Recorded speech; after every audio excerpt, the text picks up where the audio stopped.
players that we need to be looking out for, and then I will just take questions as they come. On the offensive side, three top players are Quentin Flowers, the quarterback, exceptional player. Again, someone that makes their entire offense goes. Someone's not similar, but someone like the guy that we just played last week. Marlon Mack, their running back, is exceptional, number 5, along with their top wide receiver, Rodney Adams, which is number 87. On the defensive side of the ball, you have Dietrich Nichols. Their number 1 defensive back is number 3. Nigel Harris, their will linebacker, number 57. And then their bell cow for the defense is Sanchez, their middle linebacker, 117 tackles last year. I believe he's at 20 tackles right now in 2 games. The key to their defense for sure, the guy that makes most of those plays when those plays need to be made. Questions for Coach? Mark in the back. Hey, Coach, good morning. Morning.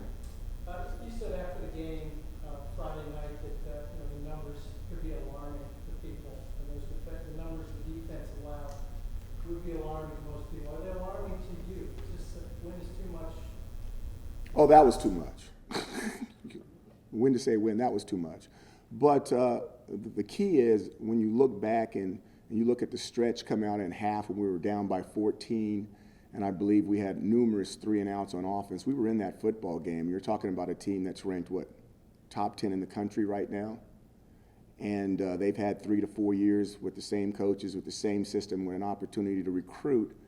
And we've had 2 games. So we're going to get there. We're going to get there. But obviously those numbers were a little bit too large. Dino, we're still getting a little bit used to the up-tempo thing here. So forgive my ignorance. Is there anything the officials can do if they don't think injuries are legitimate? And did you send that stuff to the ACC? It kind of ties down to what's going on in football all over the realm, where we're going to be safer. The football that I played is not the football that they're playing now. That does not mean it's not a fabulous game. It's the best game there is, bar none.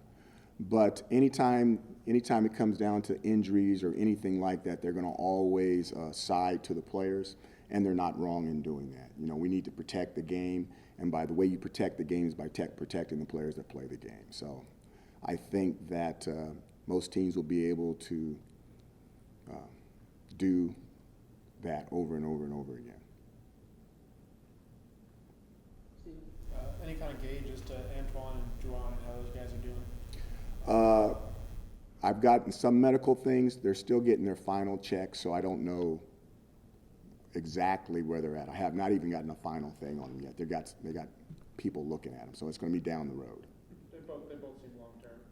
I cannot answer that because I haven't gotten the official thing, and I would just be speculating. When you say down the road, that means they could either be coming back soon or it could be a lot later. I haven't got the cutoff yet from the specialist. Coach, the one thing. More.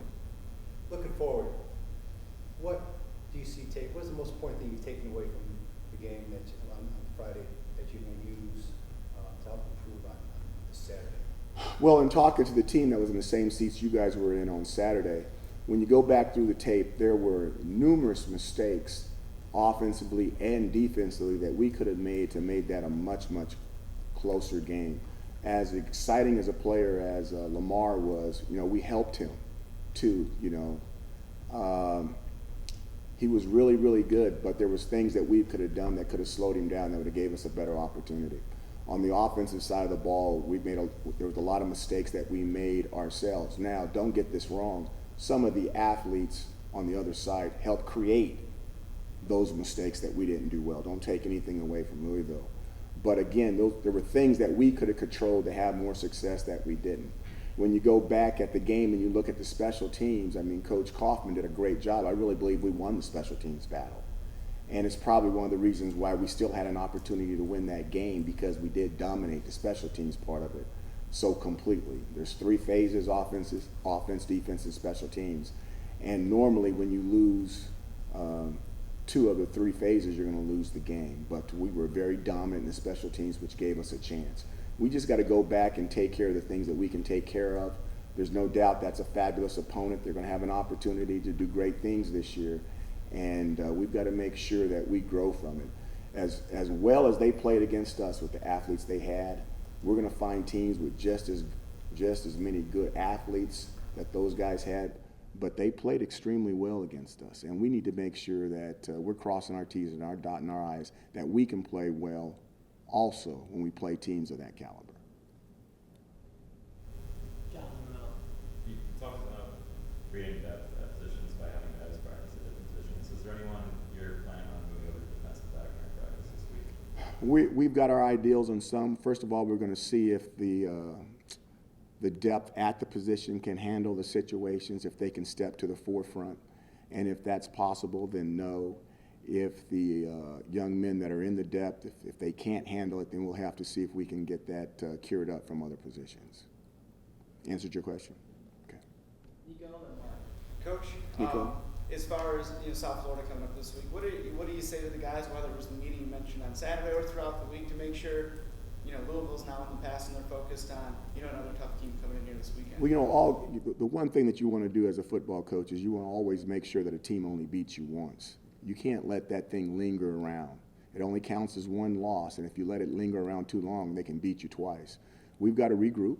Obviously that was a stunning knockout. We need to regroup and to make sure that we control the things that we can control so we can put our best foot forward against South Florida.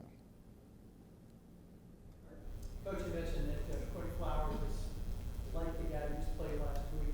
Does it help at all that you just faced a much better version of him, and will your defense, you think, be more prepared? That's like blessing or a curse, right? Yeah, I think it's good. I think we saw what it looks like. I think we got the concentrated dose of it. Now we'll get a version of that. I think it's good. We don't have to try to simulate it in practice. We just saw it live, up close and personal. So hopefully we'll play a lot better. I think it's going to be an advantage. Chris? You have a quarterback who has a propensity to hurdle people. You're down 34 points with 7:23 left, and we second-guessed the previous guy for having him out there in a similar situation. What are you judging? You pulled him eventually. What are you judging when you kind of determine when to take him out and when to go with him? Anytime you're going through a game, you can't put a set mathematical equation to when you take guys out and when you put them in. It's really a gut feeling type thing. And I expect a certain style of play while you're out there, regardless of what the score is. And I expect people to take care of their bodies and do the things they need to do. A lot of us have played this game and we've never got hurt, but we understand that getting hurt is part of the game. But these young men, they do the things that they do. They lift weights, they run, they do these things because they don't intend on getting hurt. We don't expect them to get hurt. And we expect them to go out there and perform and do their job. So it comes down to a gut thing. There's no number. There's not going to be something that you can go to the chart and say, hey, coach said this, and look, he did that. You can start keeping track, and if I stay here long enough, maybe there'll be some kind of system to it. But it really is just based off your gut.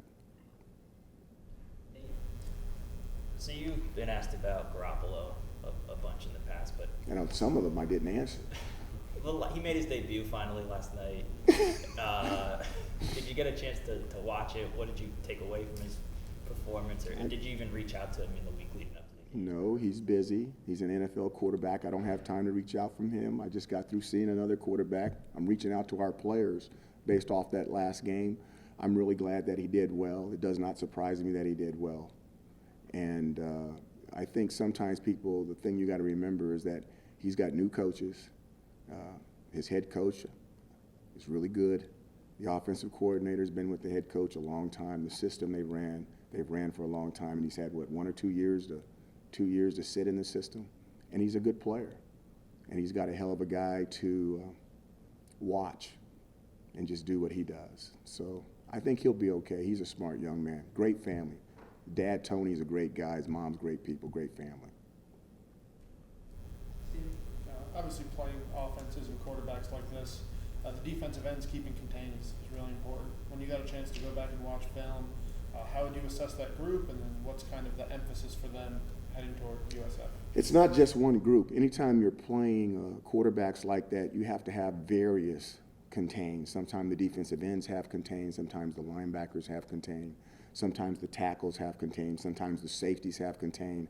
On the reverse that went for a touchdown, the corners had contained, you know. So you can't do the exact same defense. You can't have the exact same assignment all the time. You got to mix it up, especially when you're going against an established staff like Coach Petrino's on the other side. There's a lot of experience on that staff. So you have to mix it up, and usually what happens is various breakdowns, okay, where 10 guys are doing it right, one guy's doing it wrong, 10 guys are doing it right, one guy's doing it wrong. And on defense, it turns into a big play. Same thing happens on offense, but as long as that one guy isn't involved where the ball is, the offense can get away with it. But a defense can't. They got to have 11 people playing as one. Was there any consistency to who that one guy was or where that position was, or do you think it was more of a little bit of everyone?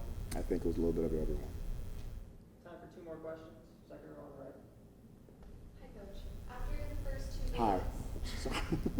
after the first 2 games, how do you think the team has adjusted to your style of coaching? I think we're still in stages. They're still getting to know me. I think that as they get to know me, we'll be more and more consistent. Final question for Coach. John? What do you think of Winston Lee's decision to try to balance track and football? You know, it's interesting though. I've had people that have been able to do that before. And he's an exceptional athlete. We've had him on the offensive side, the defensive side. He's an outstanding special teams player. And the first thing that normally happens is you wonder if that track guy is going to be able to handle the physicality of a football game. But he's embraced it. He's ran down against some really good athletes, and he hasn't blinked. I'm not saying that he's won every battle. That's not true. But he hasn't blinked, and hopefully he's going to stay healthy because he's going to be able to help us. Thank you, Coach. Thank you.